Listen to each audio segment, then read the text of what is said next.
La chronique cinéma vous est présentée par le magazine Studio Ciné Live. Bonjour à toutes, bonjour à tous, bienvenue dans cette chronique cinéma qui, je l'espère, chaque semaine, vous donne envie de sortir et d'aller au cinéma. Bonjour et bienvenue Lily. Bonjour Stéphane. Alors ça y est, tu es revenu en fait. Bah non, je suis restée là pendant une semaine en fait. Ah c'est ça alors. Alors bah, c'est vraiment un plaisir de te retrouver, donc on reprend les bonnes vieilles habitudes. Ouais, hein, ça va changer. Voilà, on en a un petit peu parlé entre l'émission de la semaine dernière et celle-ci, donc tu seras là toutes les semaines désormais pour ta sélection ciné, mais à la télé. Tout à fait. Voilà, et puis moi, comme d'habitude, sur les sorties ciné sur grand écran. Alors, on commence avec celle-ci tout d'abord, l'incontournable sortie de cette semaine avec Les Tuches 3. Alors, on prend les mêmes et on recommence. Tout d'abord, point de vue réalisation avec Olivier Barrault. Ça, c'est côté réalisation. Jean-Paul Rouve, Isabelle Lanty, Claire Nadeau qui fait bien sûr Mamie Suze dans ce film que l'on retrouvera avec grand plaisir. Ça fait 1h32 minutes. Alors, c'est pour moi l'un des meilleurs. Il y en a eu 3, comme tu le sais, hein, Lily. On avait un petit moment de flottement sur le deuxième épisode. Quoique. Et surtout un petit doute du coup sur le troisième. Voilà, mais quoique, quand on regarde le nombre d'entrées, il faut savoir que Les Tuches, premier du nom, a fait à peu près 1 500 000 entrées. Le deuxième, on a fait quasiment 3 fois plus. 4 millions... Ouais, 4 millions 6, quelque chose comme ça.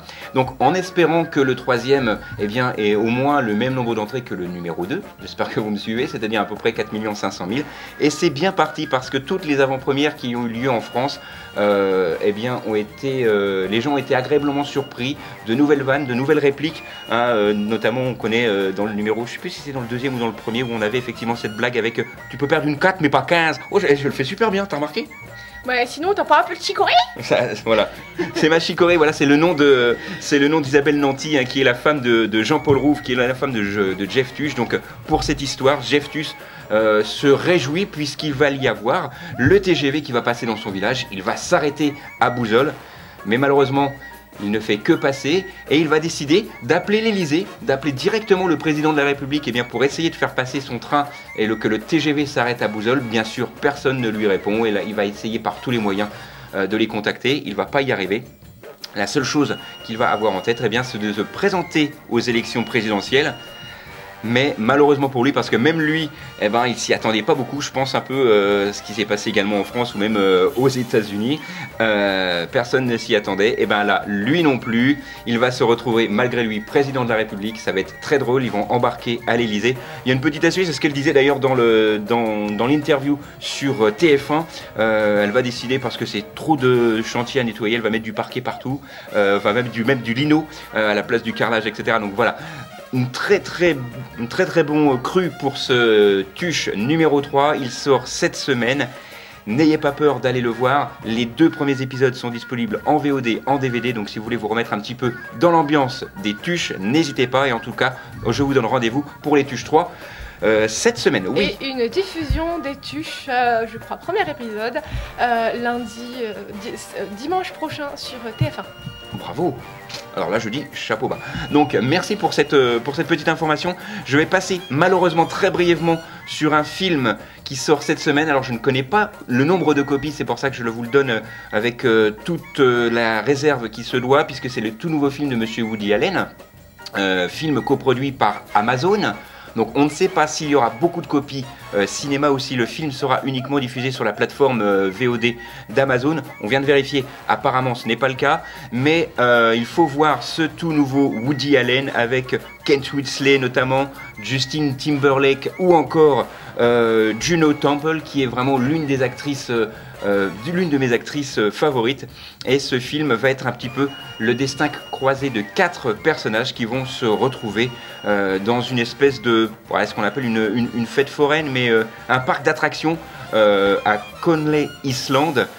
Dans les années 50, c'est vraiment un film extraordinaire, l'un des meilleurs Woody Allen, et comme souvent chez Woody Allen, on va se mêler entre amour et trahison, et Woody Allen a décidé de situer cette action de son 47e film autour de la Grande Roue de Coney Island, parce que c'est là où il a vécu la plus grande partie de son enfance, et ça se voit, il y a vraiment des images fabuleuses. C'est du très grand Woody Allen, ça sort cette semaine, ça s'appelle Wonderwell, bien sûr. Donc on se retrouve d'ici le jingle pour tes sorties et sélections ciné à la télé. La une. La 2, mon prix dans le jeu. la 3, la 4, Je zappe et je marque. la 5, la 6. En sont les complices. Câblé, survolté, j'ai le syndrome du canapé.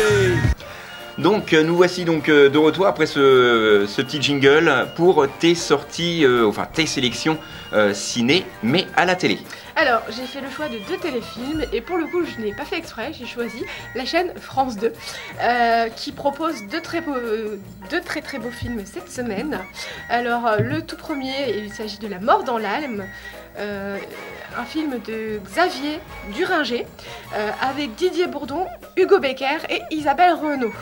Donc Marc, qui est joué par Didier Bourdon, s'accuse du meurtre de son fils pour qui il avait vraisemblablement un amour inconditionnel. Rien ne lui fait changer d'avis.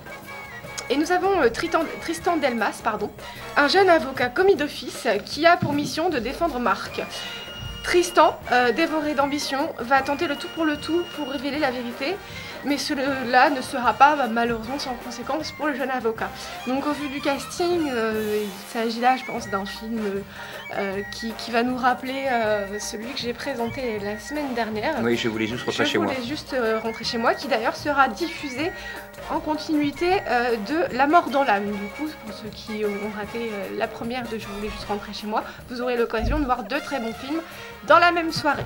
Alors là, tu viens nous parler de La mort dans l'âme, c'est bien cela? Oui, exactement. Ouais. Et il sera diffusé Alors mercredi 31 sur la chaîne France 2 à partir de 20h55. D'accord, merci beaucoup Lily. Et rapidement sur le dernier parce qu'il nous reste très peu de temps. Alors il s'agit de Boomerang, le téléfilm Boomerang de François Favra. Avec Laurent Lafitte et Mélanie Laurent. Donc le boomerang en fait c'est un jeu qui a pour capacité lorsqu'on le lance de revenir sur le point de départ. Antoine et Agathe, frères et sœurs, se retrouvent sur l'île de leur enfance, Noirmoutier. Les souvenirs vont ressurgir, l'histoire de famille, ainsi que les secrets et les non-dits. Antoine est en quête de vérité, pendant que son père et sa sœur se terrent dans le silence. Une jeune femme va bousculer toute cette famille et révéler effectivement tout ce qui est caché depuis de très nombreuses années dans cette famille. Voilà, et c'est diffusé sur France 2. Donc ce sera le dimanche 4 février à 20h55. Voilà, donc c'est tout pour cette semaine. On se retrouve donc la semaine prochaine. Tu seras là? Oui. Eh bien, on se retrouve donc la semaine prochaine, même endroit, même heure. On vous rappelle les Tuches 3, on vous rappelle également le Woody Allen. Et puis donc, d'ici la semaine prochaine, sortez, allez au ciné et n'oubliez pas qu'un bon film, ça se voit aussi à la télé. La chronique cinéma vous a été présentée par le magazine Studio Ciné Live. Studio Ciné Live, c'est chaque mois toute l'actualité du cinéma.